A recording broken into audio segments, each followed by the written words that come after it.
Bonjour à tous et bienvenue au musée Opale Sud de Berck-sur-Mer. Nous sommes ici, au plein cœur d'une maison traditionnelle de pêcheurs berquois vers les années 1900. C'est un espace vie où les familles berquoises se retrouvent lorsqu'elles ne travaillent pas dehors. Elles se retrouvent ici pour passer des moments de convivialité.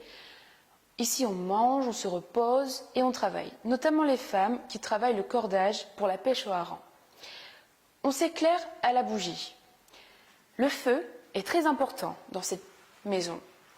Le feu permet non seulement de réchauffer toute la pièce, mais aussi elle garde l'eau chaude toute la journée qui sert pour plusieurs choses telles que les tâches ménagères, se laver, et puis pour le café. Derrière il y a une cafetière. Sur les côtés aussi, on peut y placer des petits plats pour les garder au chaud.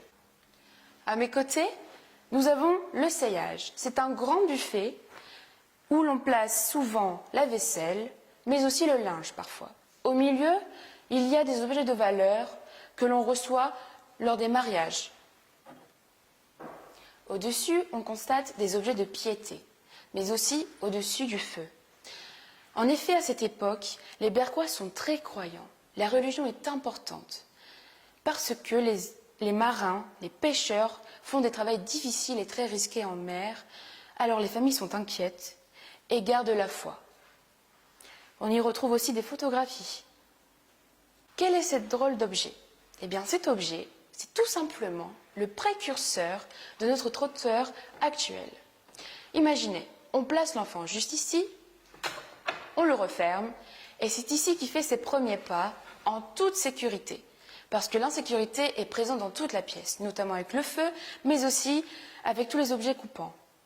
L'enfant est en sécurité devant sa grand-mère qui le surveille, assise sur ce fauteuil nommé le cadou.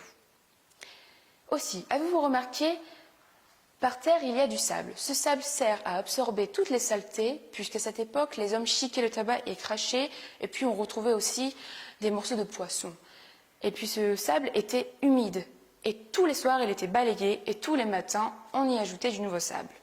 Voilà, maintenant je vous laisse avec cette photographie qui vous permet de plonger dans leur réalité. Merci beaucoup de m'avoir suivi jusqu'ici, et puis à bientôt au musée de Berck-sur-Mer.